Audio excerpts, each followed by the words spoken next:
You know, have you ever stopped to think about what's running in the background of, say, Instagram or Netflix or even NASA's space missions? A lot of the time, it's the same thing, Python. I mean, this language is everywhere, and its popularity is just through the roof. So why? What is the deal with Python? What's its secret sauce? Well, that's exactly what we're going to break down. All right, so here's our game plan. First, we're going to cover the basics. What even is Python? Then we'll dive into something called the Zen of Python. Yeah, it's a real thing. From there, we'll see how that philosophy makes Python code read almost like plain English. Then we'll get into the real secret weapon, its libraries. And finally, we'll look at how it went from a small project to a global tech giant. Okay, so to really get a handle on its power, we've got to start at square one. So what exactly is this thing called Python? And, what's the story behind the code that's basically running the world? Okay, so the textbook definition is that Python is a high-level general-purpose language. Let's translate that.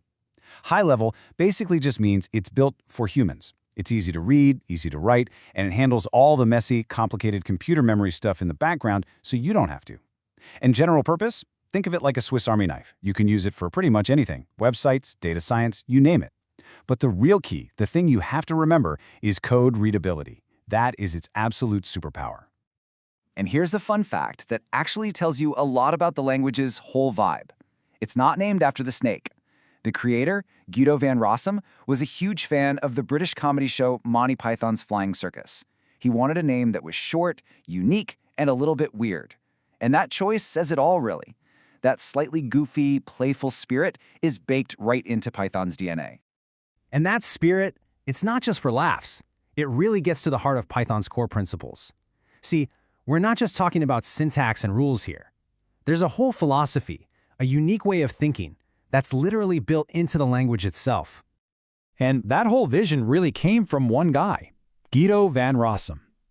For years and years, he was the one guiding the entire project. The community even gave him this affectionate title, the Benevolent Dictator For Life, or BDFL. And a lot of what Python became was a direct result of his own frustrations with other programming languages that he found way too complicated. This whole vision eventually got written down into a set of guiding principles called the Zen of Python. And these aren't just, nice suggestions. They are the core of what makes Python, well, Pythonic. Things like simple is better than complex and readability counts are basically mantras for anyone who writes in Python. And I love this one. There should be one, and preferably only one, obvious way to do it. That's a huge deal, because a lot of other languages give you 10 different ways to do the same thing, which can get really confusing. Okay, so that all sounds great in theory, right? But how does that philosophy actually show up in the code you're typing? Well, this is where we get to Python's most famous and, for some people, its most controversial feature. So just take a look at this side by side. On the left, you see what a lot of other languages look like. It's this jungle of curly brackets and semicolons and all sorts of symbols to structure the code. And hey, it works, but it can get pretty cluttered, right? Now look at the right. That's Python. See what's missing? All that noise is gone. Python uses something really simple. Whitespace, indentation. The way the code looks on the page is how it's structured. It's clean. And using it is ridiculously simple.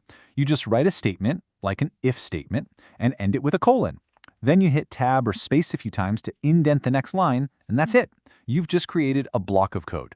Everything that's indented at that same level belongs to that block. And when you're done, you just go back to the previous indentation. That's all there is to it. And what this does is it basically forces you to write clean, organized code. It's brilliant. But, having clean, readable code is really only half the story. The real secret to Python's power, the reason it's used for absolutely everything, comes down to its massive, incredible ecosystem. I mean, just look at that number. Over 600,000. That's how many third-party packages are available in what's called the Python Package Index, or PyPI for short. The best way to think about PyPI is like a gigantic free public library, but instead of books, it's filled with pre-written code that can solve almost any problem you can think of. So instead of building everything from scratch, you just grab a book off the shelf. And this incredible ecosystem is exactly why people call Python a glue language. It's fantastic at connecting different pieces of software, even if they were written in other languages. So for example, you need to do some heavy-duty machine learning or data science? No problem. You just grab libraries like NumPy, Pandas, or TensorFlow. You want to build a website? There are frameworks like Django and Flask that give you a massive head start. It's this huge collection of specialized tools that makes Python so unbelievably versatile and lets developers get things done so fast. All right, so you've got this killer combination. Super simple, readable code on one hand, and this gigantic library of tools on the other. So how did that recipe lead to total world domination in tech? Let's take a look at the timeline. So Python actually got its start way back in the late 1980s. It chugged along, and version 2.0 came out in 2000. But the real turning point was 2008 with Python 3.0. And this was a huge deal because it wasn't backward compatible. That meant old Python 2 code wouldn't just run on Python 3. It was a really painful transition for a lot of people, but it was necessary to clean up the language and get it ready for the future. And that move totally set the stage for Python's massive explosion in popularity over the last decade, especially with the boom in data science. Which, of course, brings us to today. Now, Python is consistently one of the top most popular languages on the planet. And that original philosophy we talked about, that Zen of Python, that focus on simplicity, has made it the #1 choice for teaching people how to program. Universities, coding boot camps, they almost all start with Python. And that just means there's this constant flow of new developers joining the community, which makes it even stronger. So, at the end of the day, you have to ask yourself, when you've got a language built on a philosophy of simplicity, with syntax that's clean and easy to learn, and a massive community that has built a library for pretty much anything you can imagine, how do you compete with that? Python really does seem unstoppable. It makes you wonder, what could possibly come along to dethrone it?